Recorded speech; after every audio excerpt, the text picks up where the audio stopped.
मीरा और कृष्ण का प्रेम। कृष्ण को मीरा अपना पति कहती थी। उनका एक पद्य है और उसके अर्थ देखिए कि कितनी तरह से, कितनी गहराई से व्यक्त होते हैं। पद है, मीरा का मशहूर पद है, मोर बशियाँ मारे रेणन माँ नंदलाल, मुकुट मकराकत कुंडल अरुण तिलक सोहा भाल,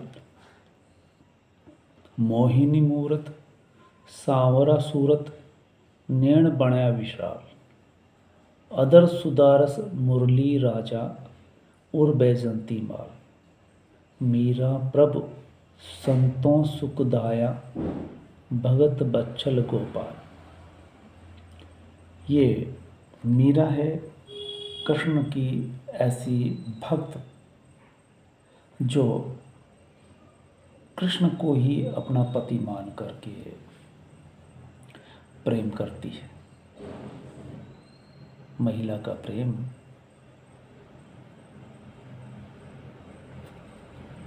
पति से जिस कदर होता है, या तो भगवान से होता है या पति से, तो कृष्ण को ही पति मान लेती है। इस पद्य को देखेंगे कि भगवान के उस रूप का वर्णन किया जिसकी पूजा वो करती है। मुरली मनोहर के सिर पर मोर पंख का मुकुट विराजमान है।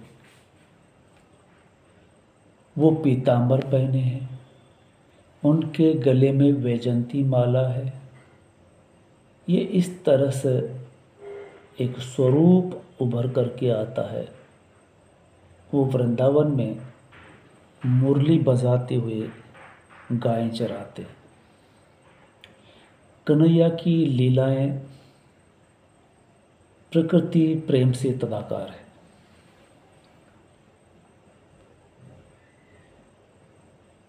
इनके हर एक श्रृंगार और प्रतीक में मानव और वातावरण का अनोखा मेल देखने को मिलता है।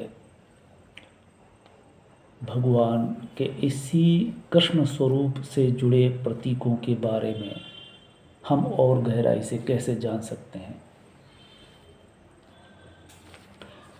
एक बार पुनः पद्य को देखिए और समझिए। मोर बशियाँ मारे रेणन ना नंदलाल, मुकुट मकराकत कुंडल अरुण तिलक सोहा भाल, मोहिनी सूरत सांवरा सूरत नैण बण्या विशाल, अदर सुदारस मुरली राजा और बैजंती माल, मीरा प्रभु संतों सुखदाया भगत बच्छल गोपाल। यहाँ पद्य में आया है मोर पंख।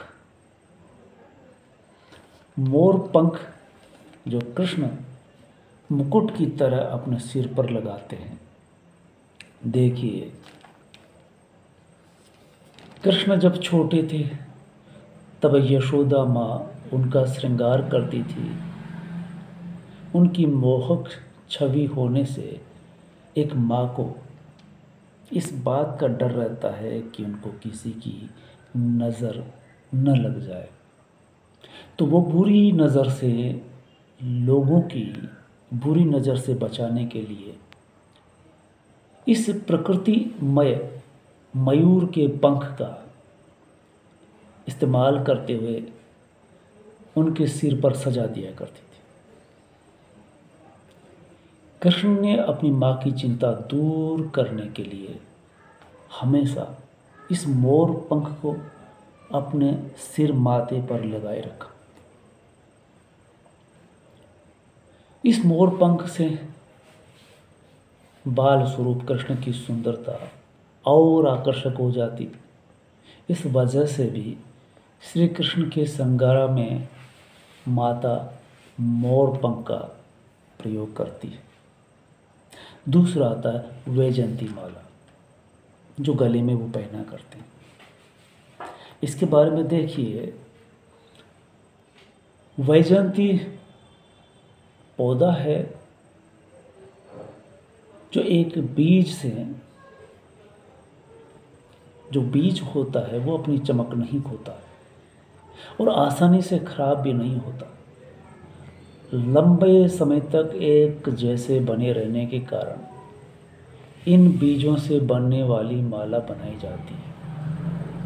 इन अक्षय बीजों से बनी श्वेत माला को लक्ष्मी स्वरूपा होने के कारण शुद्धता, पवित्रता और वैभव का प्रतीक माना जाता है।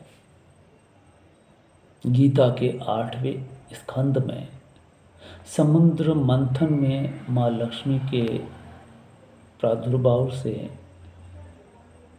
इसका वर्णन समुद्र ने लक्ष्मी का स्वागत करते हुए उन्हें पीले वस्त्र दिए और वैजयंती माला दी। तब लक्ष्मी ने भगवान विष्णु का वर्ण किया तो वैजयंती माला भगवान को पहना दी। इसलिए विष्णु अवतार श्री कृष्ण वैजयंती माला हमेशा पहने रहते हैं। कृष्ण के सिर पर चंदन का तिलक होता है और भक्त लोग आज भी तिलक लगाते हैं। अब चंदन के तिलक के बारे में देखिए कि जब कृष्ण का नामकरण संस्कार होता है तब महर्षि गर्गाचार्य ने उनके सबसे पहले आशीर्वाद के तौर पर चंदन का तिलक लगाया और उनका नामकरण किया। इसके बाद से जब भी माता यशोदा कृष्ण का श्रृंगार करती तो उन्हें चंदन का तिलक लगाया करती। श्री कृष्ण ने अपने गुरु से मिला पहला आशीर्वाद हमेशा अपने साथ रखा। चंदन की सुगंध तनाव दूर कर प्रसन्नता देती है। इसकी सुगंध से एकाग्रता भी बढ़ती है। इसलिए आज भी छोटे बच्चों को चंदन का तिलक लगाना शुभ माना जाता है। कृष्ण पीतांबरधारी कहलाते हैं। एक दुपट्टा पीला सा पहनते हैं और ये वर्णन सूरदास के यहाँ भी आता है और सुदामा जब वर्णन करते हैं और मीरा जब वर्णन करती है तो भी आता है। तो पीतांबर को देखिए कि ये किस तरह से पीतांबरधारी है और हमारी संस्कृति में पीले रंग को सूर्य के तेज के समान उत्साहवर्धक और उत्तम स्वास्थ्य देने वाला माना जाता है। यही वजह है कि सभी शुभ अवसरों पर हल्दी का इस्तेमाल होता है। सूर्य के साथ ही अरुण का रंग भी पीला है। इसीलिए सूर्योदय के समय पूर्व दिशा पीत वर्णा यानी स्वर्णमय दिखाई देती है। अग्निदेव भी पीत वर्ण है और पीला रंग जागृति और कर्मठता का प्रतीक है। पीला रंग ऋतुओं के राजा बसंत के आगमन का सूचक है, जिस समय प्रकृति अपने पूर्ण यौवन पर होती है। इसलिए श्री कृष्ण ने कहा है कि ऋतुओं में मैं बसंत हूँ। इस तरह से वो पीतांबरधारी कृष्ण है। और हाथों में जो बांसुरी लिए है, बांसुरी के बारे में देखिए कि नंद बाबा ने गोकुल में कृष्ण को बांसुरी दी। तब कृष्ण 3-4 साल के थे। ये उनका सबसे प्यारा खिलौना बन गया। ये बांसुरी जीवन भर उनके साथ रही। बांस से बनी बांसुरी उनको बहुत प्रिय है। इसी वंशी वेणुवंशी का मुरली भी कहा जाता है। बांस प्रकृति का अंग है। बांसुरी का स्वर मन और मस्तिष्क को शांति देने वाला है। इसी तरह से बांसुरी के साथ 5 जन्य, उनका प्रिय शंख समुद्र मंथन से निकले 14 रत्नों में छठा रत्न था। कौरव पांडव के बीच जब युद्ध की शुरुआत होती है तब अर्जुन के सारथी बने कृष्ण ने अत्यंत दुर्लभ 5 जन्य शंख बजाया। इस शंख की ध्वनि 5 मुखों से निकलती थी, इसलिए इसे 5 जन्य कहा गया। पुराणों के अनुसार ये 5 ध्वनि द्वार मनुष्य की 5 इंद्रियां और इनके अंगों के परिचायक है। इन इंद्रियों पर नियंत्रण रखकर हर युद्ध में विजयी हुआ जा सकता है। इस तरह से कृष्ण का गो प्रेम किस तरह से उजागर होता है। गांवों से उनकी एक तरह से मित्रता और उनका दूसरा प्रेम माखन से प्रेम, इसलिए माखन लाल भी उनको कहा जाता है। गाय, श्री कृष्ण का जीवन गायों के साथ ही बीतता है। उस समय यदुवंशी गाय पालने का काम करते थे। कृष्ण ने बचपन से ही गायें चराई, उन गायों का दूध पिया, उससे बना मक्खन खाया और गायों में रहने वाले सभी देवता कृष्ण का सानिध्य चाहते थे, इसलिए उनका पालन पोषण यदुवंशी परिवार में हुआ। इसके अलावा गाय का गोबर, गोमूत्र शुद्धता के लिए भारतीय परिवार में अहम स्थान रखता है।